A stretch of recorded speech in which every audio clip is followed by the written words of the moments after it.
টানা লোডশেডিংয়ে বিপর্যস্ত জনজীবন, মুখ থুবড়ে পড়ছে একের পর এক শিল্প কারখানা। এ যেন দেশের তীব্র জ্বালানি সংকটের অশনি সংকেত। জ্বালানি সংকটের অজুহাত হিসেবে বলা হচ্ছে এলএনজি টার্মিনালের দুর্ঘটনার কথা, যুদ্ধের কথা, জ্বালানি সম্পদের সীমাবদ্ধতার কথা। কিন্তু একটা টার্মিনালের দুর্ঘটনা কিভাবে একটি দেশের বিদ্যুৎ ব্যবস্থাকে এতটা নড়বড়ে করে দেয়?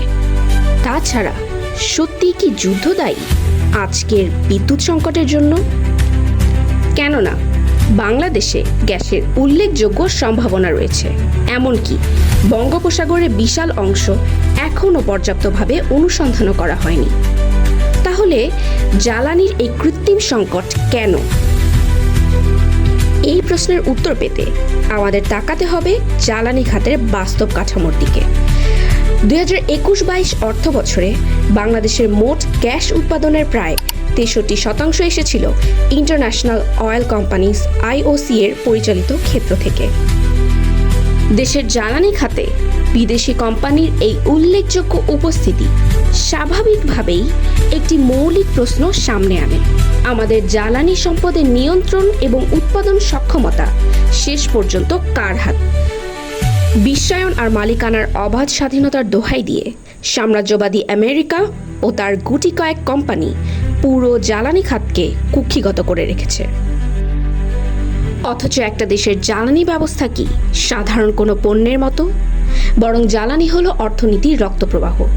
পুঁজিবাদী কাঠামোর আওতায় যখন এই কৌশলগত জ্বালানি খাত ক্রমেই বিদেশি কোম্পানি, বেসরকারি স্বার্থ এবং আন্তর্জাতিক সাপ্লাই চেইনের উপর নির্ভরশীল হয়ে পড়ে, তখন যে কোনো বৈষয়িক সংকট সেই নির্ভরশীলতাকে আরও প্রকট করে তোলে, যার মূল্য দিতে হচ্ছে আমাদের মতো সাধারণ মানুষকে। অপরদিকে জ্বালানি সম্পর্কে ইসলামের রয়েছে নিজস্ব দৃষ্টিভঙ্গি, আর তা হলো জ্বালানি সম্পদের মালিক জনগণ, এবং জনগণের চাহিদা পূরণে এটি ব্যবহার করা বাধ্যতামূলক।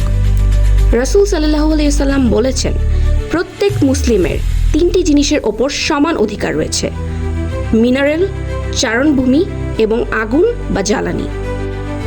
কাজেই ইসলামে বিশ্বায়নের নামে জ্বালানি খাতকে স্বল্প সংখ্যক স্বার্থান্বেষী গোষ্ঠীর কাছে জিম্মি করার কোনো সুযোগই নেই। আর তাই খিলাফা ব্যবস্থা মুসলিম উম্মার বিপুল পরিমাণ জ্বালানি সম্পদকে বিদেশি কিংবা ব্যক্তি মালিকানাধীন কোম্পানির থেকে মুক্ত করে জনগণের চাহিদা পূরণে কার্যকর পদক্ষেপ গ্রহণ করবে।